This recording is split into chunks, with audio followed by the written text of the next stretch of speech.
স্বাগতম জানাই সবাইকে। আজ আমরা ফিরে যাব 2012 সালের সেই আলোচিত সাইবার যুদ্ধে, যেখানে বাংলাদেশের তরুণ হ্যাকাররা নিজেদের দক্ষতা দিয়ে ভারতকে নাস্তানাবুদ করেছিল।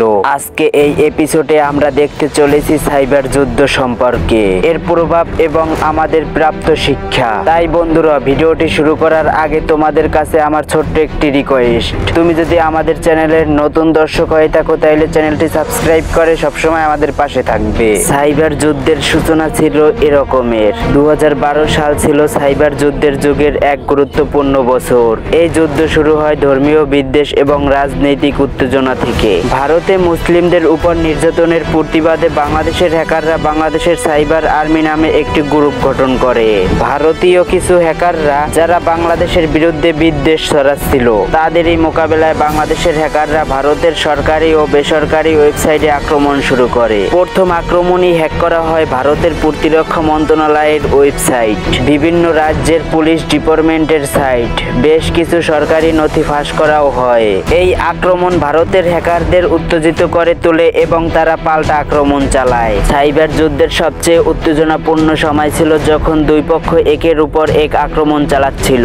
বাংলাদেশি হ্যাকাররা ভারতীয় 100টির বেশি ওয়েবসাইট হ্যাক করে। এদের মধ্যে বেশ কিছু গুরুত্বপূর্ণ প্রতিষ্ঠানও ছিল। 1.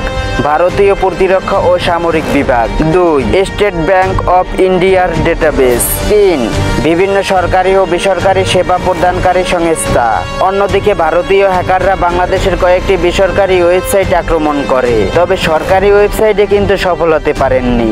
বাংলাদেশের সাইবার নিরাপত্তা ব্যবস্থা শক্তিশালী হওয়ায় তারা ব্যর্থ হয়। বাংলাদেশি হ্যাকাররা তাদের আক্রমণের মাধ্যমে ভারতের গোপন নথি ফাঁস করে এবং একাধিক ওয়েবসাইটের কার্যক্রম বন্ধ করে দেয়। এই সাইবার যুদ্ধের মাধ্যমে কয়েকটি বিষয় স্পষ্ট হয়। 1. বাংলাদেশের সাইবার দক্ষতা। তরুণ হ্যাকাররা প্রমাণ করেছে যে প্রযুক্তির জগতে তারা পিছিয়ে নেই। তাদের কৌশল ও দক্ষতা আন্তর্জাতিক অঙ্গনে বাংলাদেশকে পরিচিত করে। 2. ভারতের সাইবার নিরাপত্তা দুর্বল দিকগুলো প্রকাশ পায়। তাদের গুরুত্বপূর্ণ তথ্য এবং সেবা ব্যবস্থার উপর হ্যাকারদের প্রভাব দেখা যায়। 3. আন্তর্জাতিক প্রতিক্রিয়া। এই যুদ্ধের পরে সাইবার নিরাপত্তা নিয়ে আন্তর্জাতিক অঙ্গনে আলোচনা শুরু হয়। বাংলাদেশের হ্যাকাররা বিশ্বব্যাপী প্রশংসা পায়। 2012 সালের এই সাইবার যুদ্ধ আমাদের প্রযুক্তিগত ক্ষমতার এক উজ্জ্বল উদাহরণ হিসেবে থাকবে। তবে এটি একটি শিক্ষা দেয় যে সাইবার স্পেস রক্ষা করা জাতীয় নিরাপত্তার অংশ।